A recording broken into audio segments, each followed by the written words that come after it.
Welcome back to Outside Views, and this so-called Brexit trap that the current government has fallen into is for me simply the inevitable consequence of a terrible, terrible mistake.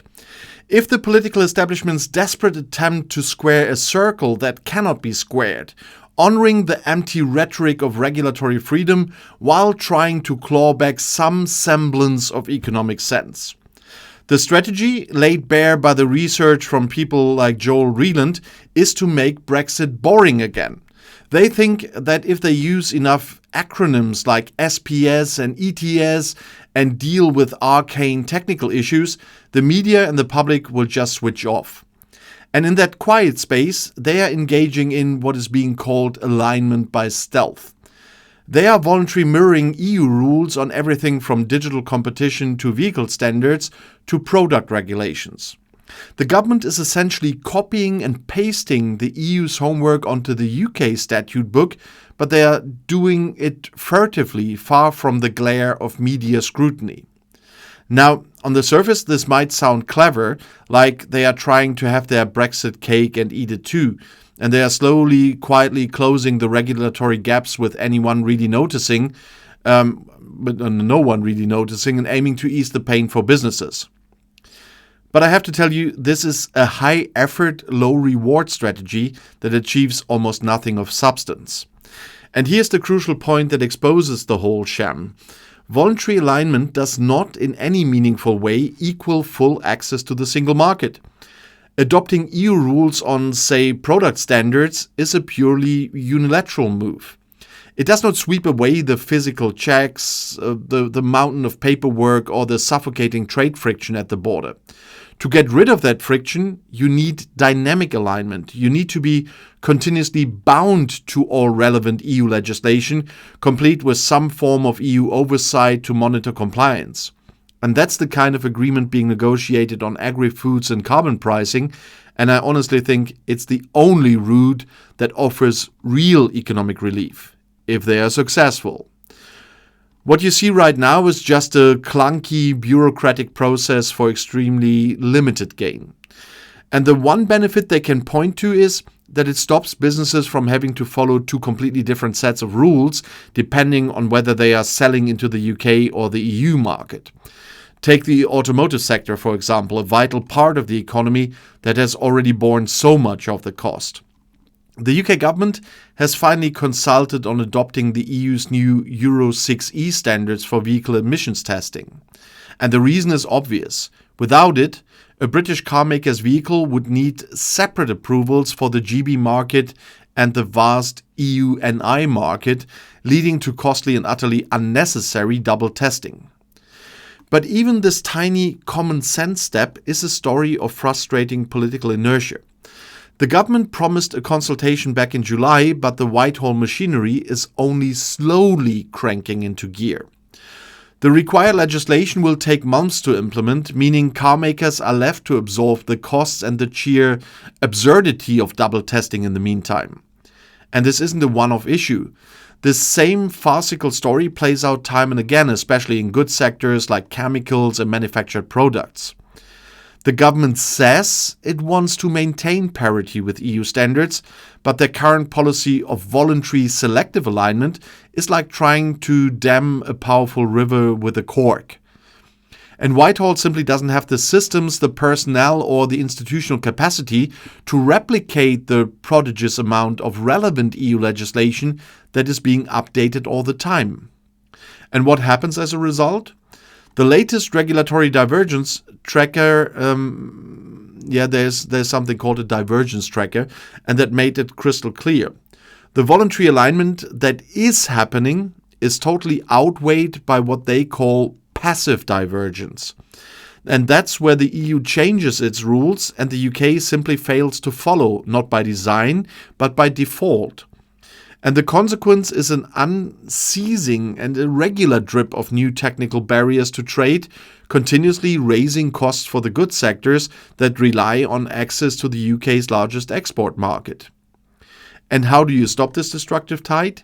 The most obvious and sensible answer would be to seek mutual recognition agreements like the one Switzerland has for sectors like chemicals or conformity assessments, which effectively cover most manufactured products. The problem is the EU doesn't want any more Switzerland-style deals, not even with Switzerland.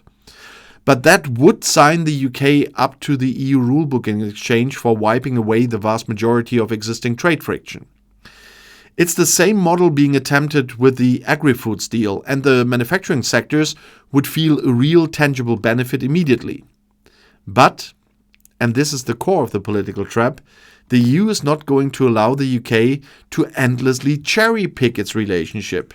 They stopped Switzerland doing that, and they will not start that one again with the UK. If you want increasing amounts of privileged access to the single market, that privilege comes with greater obligations. There is a price for market access. And Switzerland, that often cited model of a close relationship, accepts freedom of movement and makes financial contributions to the EU budget without having a say on any decision. The political space to deliver that kind of deal simply doesn't exist for the current government or for the opposition because of the original terrible mistake. So you have to look at the other side of the equation and ask if the benefits of regulatory freedom, the whole theoretical promise of Brexit, have been worth the economic costs of the UK's current position.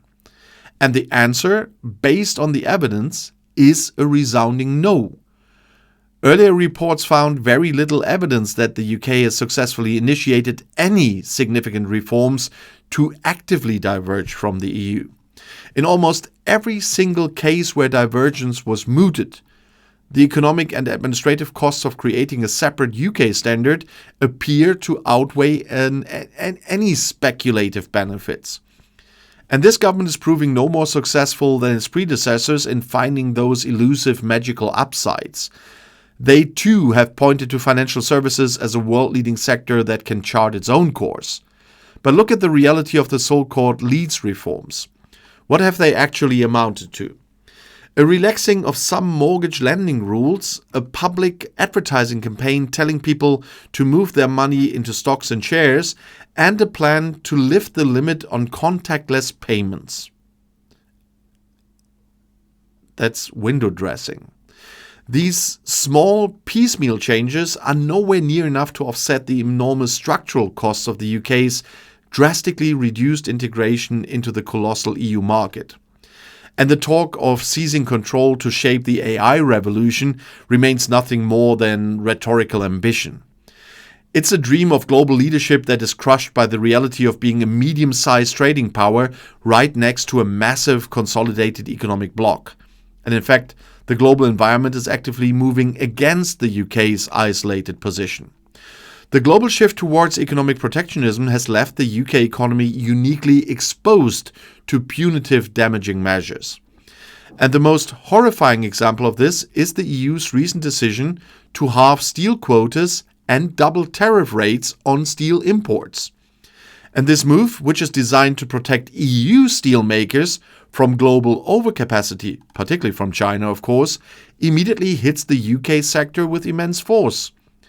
The UK is not a member of the single market, unlike Norway, Iceland and Liechtenstein, who are exempted from these tariffs, and that is a truly bitter pill.